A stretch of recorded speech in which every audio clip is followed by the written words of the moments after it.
México rebasó la deshonrosa cifra de las 100,000 personas desaparecidas. Los números otorgan una dimensión a esta epidemia de violencia.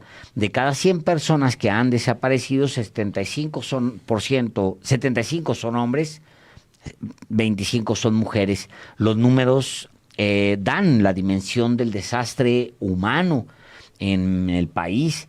De cada 100 personas desaparecidas, 17 son menores de edad.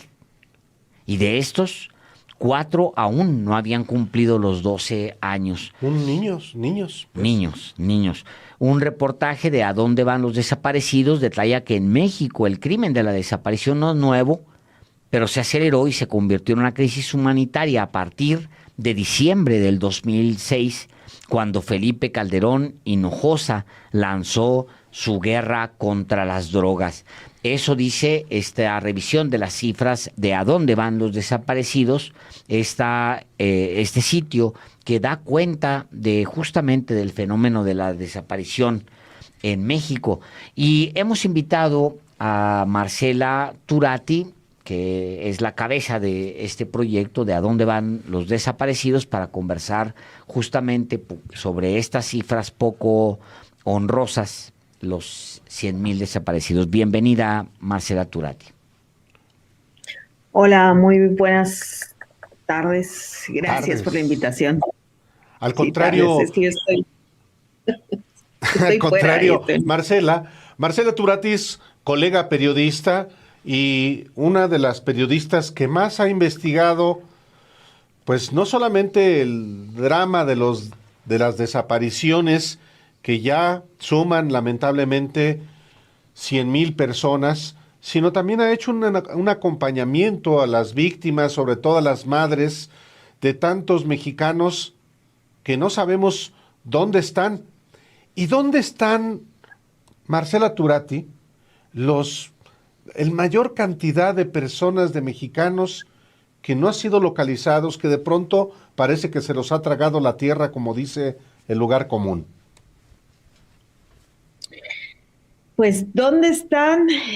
No sabemos. ¿Dónde están? Se les ha dejado de ver a la mayoría, ¿no?, de estos 100,000. Se les ha dejado de ver a partir del, no sé, o sea, la evolución de este delito, ¿no?, de la desaparición de personas.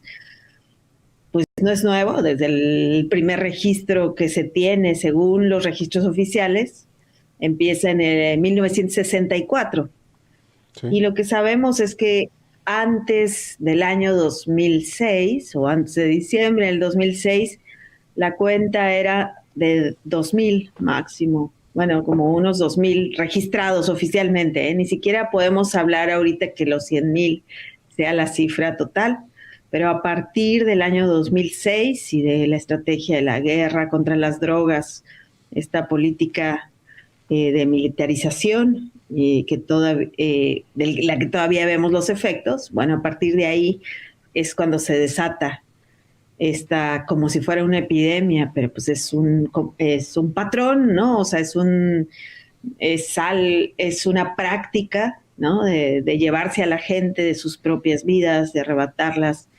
Y vemos, no sé si pudieron ver en lo que presentamos en Quinto Elemento Labia, donde van los desaparecidos, esta evolución, cómo ha sido la evolución de este mapa a partir de este 2006. Y no sabemos si hay gente, o sea, quitamos de este mapa o de esta evolución, porque hay muchas más personas que han desaparecido, los que sí han sido encontrados o vivos o muertos, porque por desgracia el registro nacional no nos permite saber qué pasó con ellos, ¿no? Ahorita es muy malo el registro, no podemos saber muchas cosas, no se oculta, o sea, no hay no hay datos públicos ni siquiera como para poder hacer o saber un poco más de quiénes son estas personas que faltan, pero bueno, sí hicimos como una descarga masiva de los datos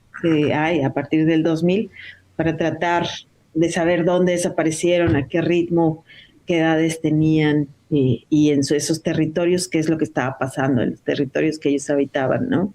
O ellas habitaban. Lo que sabemos, pues, es que de cada 100, 75 eran hombres, 25 eran mujeres, pero cada edad, cada región te hace ser, tiene sus complejidades, ¿no? Tienes diferentes riesgos, ahí está en la pantalla. Ahí está cómo se va aprendiendo 2006, vamos a ver esta evolución, 2008, 2009, 2011, 12, 13. Uno va viendo el país cómo se empieza a pintar a nivel municipal. Estas son marcas a nivel municipal de este delito de la desaparición, ¿no? de personas. Marcela, obviamente también está regionalizado, es decir, hay lugares en la República Mexicana en donde el fenómeno de la desaparición es más grave que en otros lugares. ¿Cuáles son estos lugares, estos estados, estos municipios, o como lo tenga usted ubicado? Pues lo que pudimos sacar, ¿no?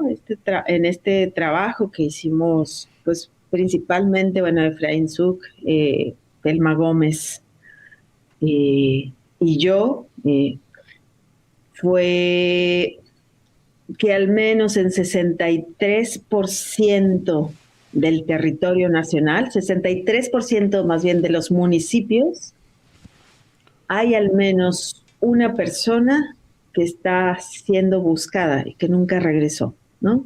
Esto no significa, o sea, pueden ser más, pero puede haber más municipios donde alguien salió y luego encontraron sus restos, pero como no sabemos qué pasó con esa persona, o sea, hicimos el 63%, y de los que había antes de la guerra contra las drogas, o sea, de la guerra desde el 2006 en delante, explotó, son 4000% más, ¿no? La cifra de lo que había de desapariciones a lo que tenemos ahora. El ritmo opera casi como o sea, el ritmo es imparable. Lo que estamos viendo es que los lugares donde ocurrió una desaparición, o sea, es difícil que el delito no vuelva a ocurrir, ¿no? O sea, en los estados. Y sí vemos, pues no sé, por ejemplo, el caso 2010, 2011, toda esta pelea, por ejemplo, que hubo entre los Zetas, el Golfo en el noreste, sí se ve muy clara en el mapa. Pero si uno se va fijando en este mapa que pudimos construir, vemos cómo se empieza a pintar en algún momento Jalisco, ¿no? Jalisco se extiende un poco a Colima, Guerrero, empezamos a ver ahí. Entonces, viendo el mapa, por ejemplo, vemos frontera, ¿no? Vemos puertos, vemos pues estos lugares como codiciados por el territorio, ¿no? O sea, como donde hubo una disputa territorial, ahí hay puntos que se empiezan a manchar, ¿no? Que se empiezan de donde se concentró la desaparición de personas, porque o ha sido y sigue siendo una lucha mucho por el control del territorio y de su población, ¿no? Hay municipios, Marcela Turati, que tienen pues una característica de presentar muchísimos registros de personas desaparecidas. Me llama la atención dos: Tamaulipas, por lo que tú decías, esta confrontación de Zetas con Cártel del Golfo, pero me llama la atención también Jalisco y municipios del área metropolitana de Guadalajara, como Guadalajara mismo, Zapopan, y bueno, que ahí está también Tlajomulco. En el caso de Jalisco, ¿cuál es la lógica de las desapariciones? ¿También confrontación de grupos criminales en ese estado? Pues los datos, o sea, lo que nos permiten saber es como acercarnos y pues hacer preguntas al menos, ¿no? De qué estaba pasando en esos sitios. No, o sea, de hecho, este especial que llamamos Fragmentos de la Desaparición empieza con este especial, pero vamos a seguir luego diseccionando incluso también la base de datos y cómo han contado los diferentes gobiernos, ¿no? Montaña rusa, suben, meten, quitan personas desaparecidas a nivel escándalo, ¿no? Y también vamos a explorar ciertos territorios. Era como difícil, no sé, poder saber en cada uno qué fue lo que pasó. Más bien nosotros lo que hacemos es, al hacer esta visualización, ¿no? Al poder visualizar estos datos, creo que, y bueno, y también presentamos una herramienta que se llama Observable,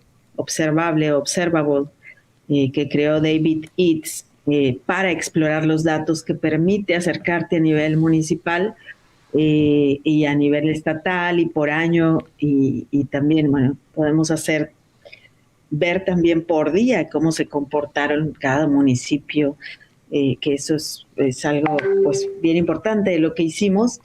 Pues cada quien ahora sí que es como un caleidoscopio, por eso le pusimos fragmentos, porque hemos podido extraer pedazos, como quien dice, de la base de datos y pedazos de explicaciones de qué es lo que estaba pasando en terreno. Ahora sí que toca desde terreno explicar qué pasaba, no sé, lo del noroeste, bueno, sí es muy claro, pero qué estaba pasando mientras tanto en el occidente, qué estaba pasando en Guerrero. En Guerrero, por ejemplo, veamos un pico desde antes de los 43 desaparecidos en Iguala.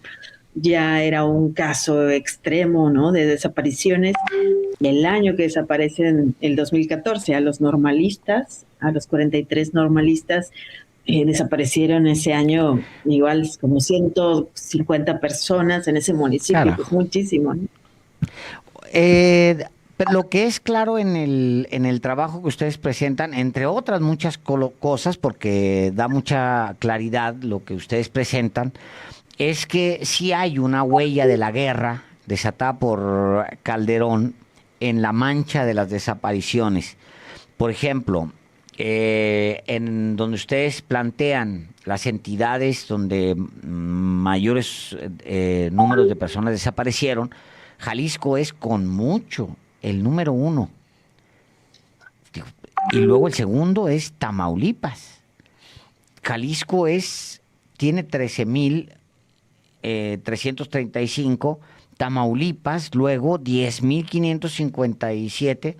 No es o más bien es conocido por los mexicanos que esas dos entidades han sido las cabezas de cárteles brutales, sanguinarios, y escenarios de guerra, Marcela.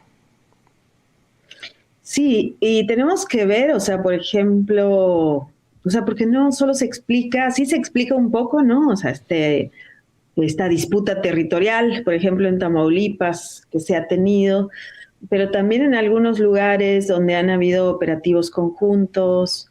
O sea, no, destaca en algunos, muchos años, varios años, destaca Juárez, por ejemplo, que sabemos que había un operativo conjunto, que es esta estrategia militar de Felipe Calderón, con la que intentó luchar, la que llamaba la guerra contra el narcotráfico.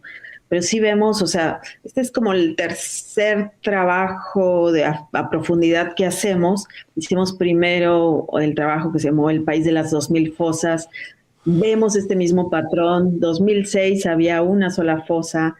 A partir de la guerra contra las drogas, el país estalla y ya en cada año no bajamos al menos de 250 fosas clandestinas al año encontradas. Lo mismo pasa cuando vemos otro trabajo que hicimos sobre la crisis forense, el número de restos de personas no identificadas en los CEMEFOS, en las morgues mexicanas, que ahora pues lo que sabemos son más de 52,000 cuerpos no identificados en las morgues, y vemos cómo esta explosión de violencia el del país es muy claro. no sé, 2007, como brinca 2008, que se duplica, ¿no? Hasta que llega el 2010. 2010 sí es el pico máximo, aquí lo podemos ver, o sea, en 2010 sí se llegaron a unos niveles que sufrieron Matamoros, Reynosa, Nuevo Laredo, que no se volverían a ver. Pero de pronto en 2017 vuelve otro pico fuertísimo de violencia, desapariciones, y vemos que esto se detiene, o sea, como si fuera una tendencia, una práctica, pues que no se puede erradicar, que se detiene y se detiene a niveles altísimos, o sea, se detiene, se estabiliza y aunque cambia en algunos años, no sé, también nos parecía terrible Zacatecas ahorita, es el lugar donde se nota esta pelea o esta disputa y cómo en lugares donde, no sé, había 2 personas desaparecidas, de pronto dan brincos extraordinarios, Nayarit, esos lugares también, eso permite ver este mapa y esta exploración. Ahora, estos son los que sobresalen quizás por números, también se puede hacer por tasas. Vemos lugares como Ciudad Mier, pues que son más pequeños, donde se concentró una violencia terrible. Vemos que Torreón apareció 12 años casi consecutivos como de los más altos con violencia, ¿no? O sea, como que, ¿qué estaba pasando? No sé, y habrá que ir a terreno y también ver los daños a la población. También se puede ver con esta extracción masiva de datos que se hicieron y este análisis, los lugares silenciados, los lugares donde se tardaron hasta 2 años o 3 en registrar a personas desaparecidas, pero muchos del noreste, ¿no? Donde pues yo creo había mucho miedo, no sabemos, ¿no? Habrá que ver qué estaba pasando. O lugares donde hubo picos masivos, diferentes municipios, de repente diferentes estados, las mismas fechas, hubo como si fuera una leva, se llevaron a mucha gente, ¿no? O eventos masivos que no se podían ver, porque las cifras como las maneja el gobierno, estos registros que más que ayudar a informar ocultan, ¿no? O sea, no nos permiten los datos como los tiene, como se tienen actualmente el Registro Nacional, no permiten ni saber dónde, o sea, es muy difícil. Para ver un solo año tienes que hacer una descarga de 32 estados, 365, no sé, o sea, tienes que hacer día por día por cada lugar. Y bueno, y logramos hacer esto gracias a la ayuda de Morlán y gracias a la ayuda de varios dateros, varias personas pues que nos ayudaron a poder visualizar esto y meterle un poco de lupa y hacer unos primeros análisis. Marcela Turati, colega periodista, pues muchas gracias por informarle al auditorio de los periodistas pues sobre esta tragedia de miles y miles de mexicanos que de pronto se esfumaron, no sabemos dónde están. Muchísimas gracias el día de hoy. Muchas gracias por la invitación y bueno, pues eso, recordar que son 100,000 vidas y al menos 100,000 familias, ¿no? Que están en espera de, al menos esos son los números que nos permiten saber, creemos que son muchos más las personas desaparecidas, ¿no? Estos son los registrados oficialmente. Marcela, muchísimas gracias. Un abrazo. Gracias.